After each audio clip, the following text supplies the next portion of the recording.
Hi there, this is Ani DeFranco, and you're listening to the Mark E. Ramone Show on WECS Something Different. Yes, you are listening to Something Different with Marky Ramone here at WECS. And that, of course, was the infamous Ani DeFranco with 32 Flavors, playing tonight in Northampton, Massachusetts at the Calvin. And lucky us, lucky you right now, opening up for Ani tonight is Melissa Ferrick. Hey. How are you, Melissa? I'm great. It's great to have you here on the show. As I was telling you off the air, I've been playing your music ever since you've been starting out, your first album. That's so amazing. Thanks a lot, man. I appreciate it. I feel kind of bad, though. I've only played like a few songs over the years like that I've seen on compilations. I never actually played your full CDs, though. But you have the new record? No, not yet. I've got to give that to you. That would be cool. I've been listening to you a lot on YouTube lately. Whenever I want to like immerse myself in an artist, I just like go to YouTube or go to their website and just listen to every single song, and it's great, especially on YouTube, because you get to see a lot of different settings. You get to see live performances and studio cuts and whatever. Yeah, I mean that's a tough one because YouTube is so difficult with the audio control that most of the stuff on YouTube doesn't sound so good. But right, that's one way to. It's funny though because I'm doing some songs with Ani at the end of the shows. Oh, and wow. One of them is Which Side Are You On, and then also 32 Flavors, which you just played, and then Overlap and Little Plastic Castle sometimes. And I when she told me that to learn 32 Flavors, and also Which Side Are You On? And the John Prine song too, but we haven't done that one yet. But I learned how to play them, like her versions of them, by watching her play them on YouTube. So wow. I'm a sucker for it too. Very cool. Now I've noticed you've played a lot with other people like Ani and then Indigo Girls, Jill Solbuel. Is there anybody that you haven't played with that you would like to play with? Yeah, I mean, the Indigo Girls I've only done a couple of shows with, and Jill and I have only done a couple of shows with too. I've toured, full tours, done more kind of full tours with people like John Hyatt and Paul Westerberg, wow. Delamitri, Weezer, stuff. So, the one-offs are great. I got to do a one-off with Katie Lang once. That was awesome. Nice. But I really like Jacob Dylan a lot. I'd love to tour with him. And I'm a big Wilco fan, and I like Keller Williams a lot. And I like a lot of the guys, singer-songwriters, too. I like this kid, Ryan Montbleu, a lot. He's not a kid. He's a peer of mine. I played a few shows with Ryan. I like working with him a lot. Excellent. So yeah. So you do get a chance to work with a lot of young people that maybe you can mentor a little bit? Well, I don't know. That's a big word. I don't know. Maybe they think I like to. Yeah, but I just did a tour of the East Coast with this girl named Rhea May, who's from Halifax, Nova Scotia. I did a gig up there in Halifax on my own, and she opened up for me, and I thought she was just really, really great. And she'd never been in the United States before, so I took her with me on a U.S. East Coast tour. That was really fun. So yeah, I'm always listening to people give me their CDs a lot and stuff like that. And I do a thing in the summers over at Berklee College of Music. I teach performing songwriting there for 5-week students, which are usually about 13 years old to 17-year-olds. So there's a lot of young, fantastic writers out there from all over the world, and that's probably the most kind of fulfilling, inspiring thing I do. I've done that now. This past summer was my 3rd summer there. So I was reading something about that. That's a great way to meet new artists. Mm-hmm. New before they're even, before they're even cutting their teeth in clubs. So, yep. But it does give me lots of inspiration and hope about the future of singer-songwriters. There's a lot of people that are listening to, songwriting, singer-songwriter music. I don't think will ever go out of style. There's always a desire for human beings to hear other people put words to their feelings. So that's always a nice thing to feel like it's still happening. I'm glad you mentioned the part where you're going to the school and doing you're immersing yourself in like a 5-day course or something. I think it's kind of ironic that you were a learned musician. You went to school to learn music, and then you dropped out. And it's kind of ironic in a way. you see these stories once in a while, like Bill Gates dropped out of college and look at what he did. And, Yeah. and sometimes I think an education can be better for some people outside of an academic setting. More hands-on experience is a better education for some people. Do you think that's the case for you?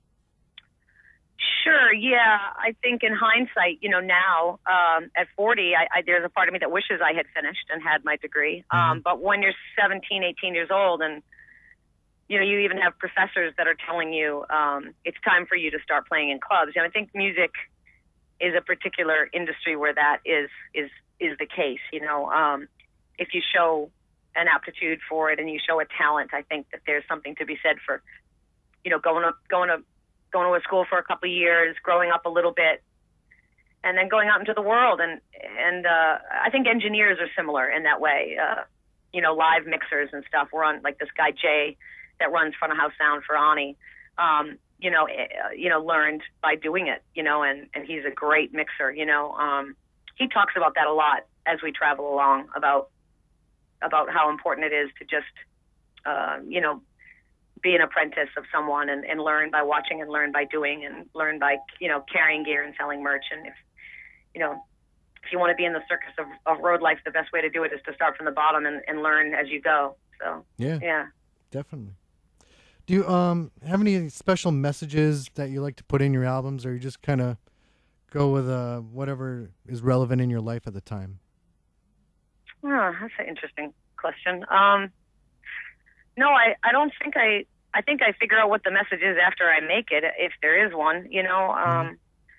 Songs are just little snippets of what I'm going through or what I'm seeing and feeling in my life, and then they go to sometimes songs seem to have a theme throughout them, and for some records and some don't. And I think that's like the case with most records. You can, when you listen to them, it's like, oh, that's a really, makes me think immediately of the first Ray LaMontagne record where everybody was like, oh my God, this is so amazing, and yet it's so depressing. That's like, it still is such a brilliant record. So some records I think convey a certain period of time because they're usually written over a specific period of time. So yeah, no, I don't think about it before I write. That's for sure. I'm lucky to write the songs. So your latest album is Still Right Here? Yeah. And I don't get into the lyrics too much on most songs, but can you kind of sum up a few of the songs or what you're trying to get across in some of the songs? Or Still Right Here? Are you saying that you're still here even after many years of being... No, that song's not really... that song's particularly started from my best friend got in a really bad car accident and was dealing with some other things in her life, and I think the accident I viewed as the world's big red flag of like,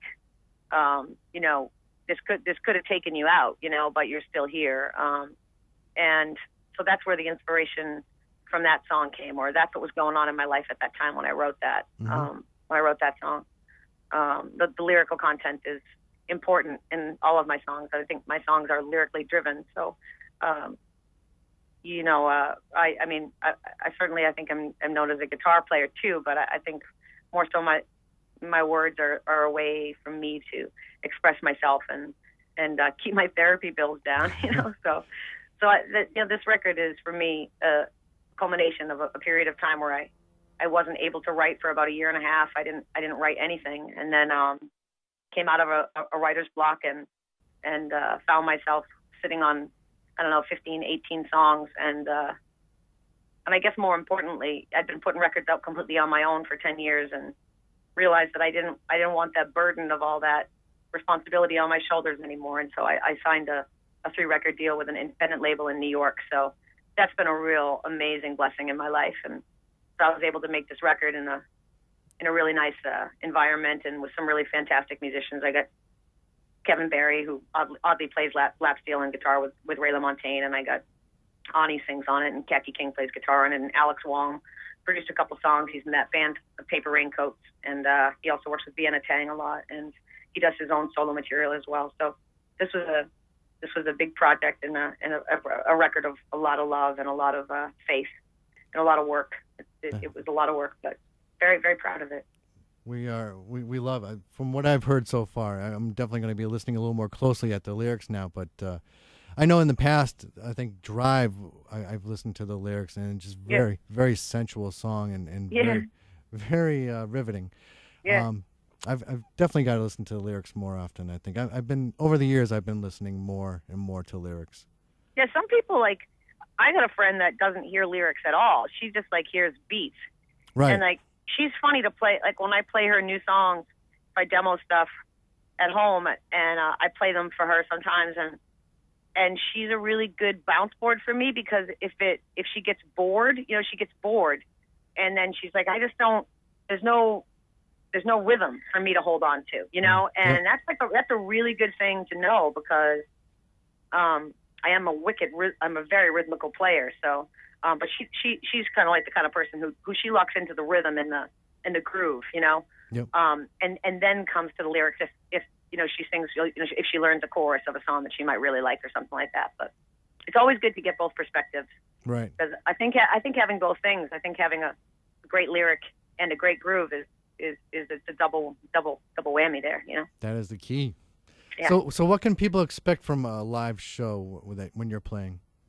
Oh, well, it's different every night. I'm